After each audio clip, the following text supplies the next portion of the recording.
Hey y'all, this is Amanda with She's a Mad Gardener, and today is actually Mother's Day, and I'm here with my daughter Ivy. Hi!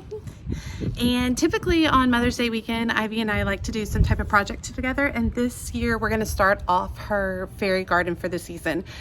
So I've already selected some plants, and Ivy and I are going to show you the ones, and we're going to show you the area that we're working in. And if you haven't seen any of Ivy's past flower gardens, I do have several of those up on my YouTube channel, so feel free to stop by and check them out. As a reminder, make sure you hit that subscribe button and that notification bell, and make sure you drop a comment and say hi to Ivy today. Hi! And happy Mother's Day to you all, and let us show you what we're going to do today. Okay, you guys. So this is the area we're going to be working in. Ivy's going to point to some different plants. I'm going to tell you about each of those plants. Go ahead, Ivy. First one, that is called Snow on the Prairie. I planted this by seed several years ago, and it comes back every year, and it has spread in different places. It's super sweet and kind of fills in that space. What else you got, sweet girl? Okay, those are daffodil leaves. So we originally had a whole bunch of daffodils here, and once they're done blooming, I trim them down to about 6 inches. Some of these we're going to trim a little bit lower to make room for the fairy garden. Okay, Ivy? This guy. That right there is a mum that actually spread from this mum over here, so that is popping up there. And then, yeah, those behind there, those are my Canterbury bells. That'll be coming up. And then lastly, those, yes, those are called bunny tail. I originally had 2 small plants out here, and it ended up spreading to multiple places. So you can see some little bitty ones spread out in all different places. So there's a big one right there. Yeah, if you end up planting bunny tail, please know that it will spread. I'm okay with that in this area because we do utilize this as a fairy garden for Ivy. So it'll be good to have this spread out. They're kind of fun and whimsical. Let me show you some of what we're going to be planting. We're going to be planting some Corsican mint right here, which stays really low to the ground, and it smells amazing. And then we also have, this is an Aristotle basil. So it kind of stays low. It looks like a little tree, which we thought would be good for fairy garden. We also have this, which is a tricolor sage. Super pretty. This is more Corsican mint. This is a variegated lemon thyme. French vine. That one is French thyme as well. We have a few leftover zinnias from another project we're going to be putting in. And over here, I have 2 varieties of bacopa. Yeah. So this is, let's see, Bahia Pink Halo. And the other one, the purple one, there's a tag. I think that's still the pink one. Here goes. Pink. The purple one is Bahia Sky Blue Bacopa. All right, and as always, we're going to be putting the plant tone in that area. We're going to be planting plants today, water them in really good, and then tomorrow, this little girl right here is going to be adding all of her fairy garden items. Yay.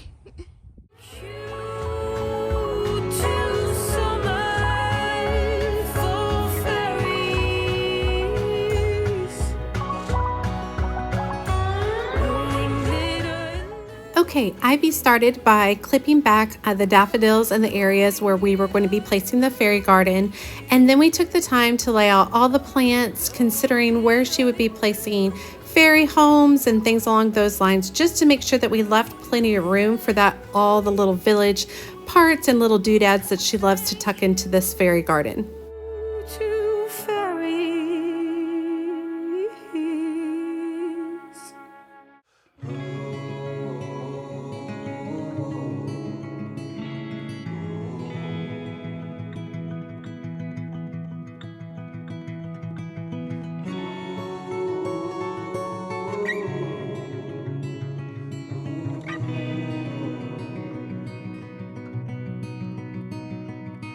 Was lost in the woods, on the dust, and the fairies.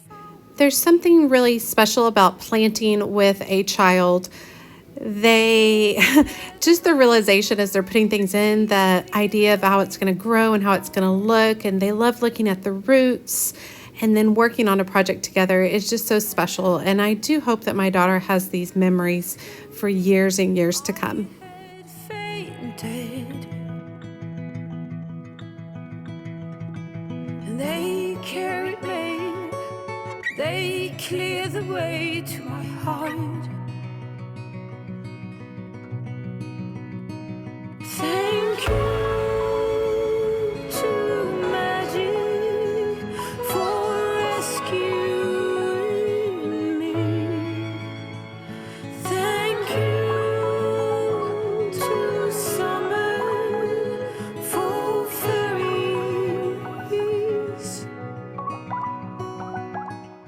Next, we use some rocks that we purchased from Home Depot, approximately 3 bags, and we spread them out over the area, anywhere where there was dirt or mulch or something along those lines.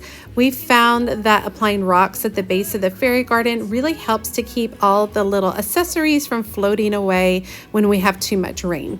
He robbed away, taking most of me when he left. When Mama told me Ivy takes apart her fairy gardens at the end of the year before we hit our winter weather, and she packs everything away to her own liking. So she really does enjoy pulling out all these bins and start going through everything. It's really fun talking with her as we're setting up, because it's fun to listen to her reasoning behind where she wants to put certain things and who's going to be neighbors and who wants to be a little further away from the village. And just listening to her creativity and her imagination is just awe-inspiring every year. And I love that I have a child that, you know, thinks out of the box and loves to do these little things. And she loves to update this throughout the season too. So it's really fun to hear the stories that she comes up with what is occurring in this fairy garden.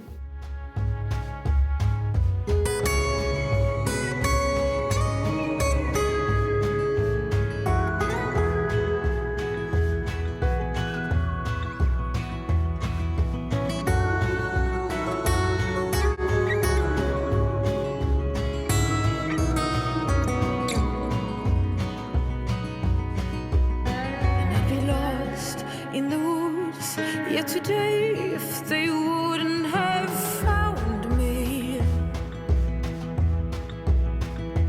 I don't dare to think about what I would have been without them. Okay, check out this final product. This is the base for the fairy garden, and she will add accessories throughout the summer and the fall and the winter. She loves decorating for the holidays. So it'll be really fun to update you guys on this fairy garden and show you how it changes throughout the year.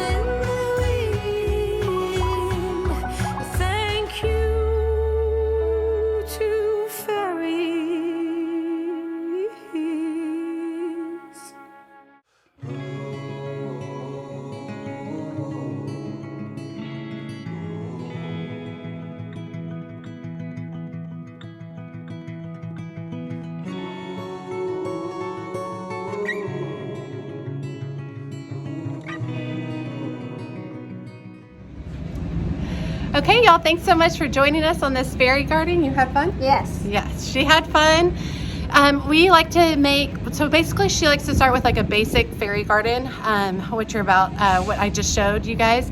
And then we typically go in for summer, decorate it for summer. We decorate the village for fall, and then we decorate the fairy village for Halloween, Christmas, all that good stuff. So yeah, it looks good. It's fun. It's a fun tradition every year. We always post in our HOA Facebook group once we've done the fairy garden, and we have a lot of little kids who stop by to check it out, which is fun. Sometimes they leave notes for the local fairy, and sometimes the local fairy writes them notes back. Yes, she does. Yes, so which is super cool. As always, she's a mad gardener or a decorator or anything else she wants to be. Thanks, y'all. Bye.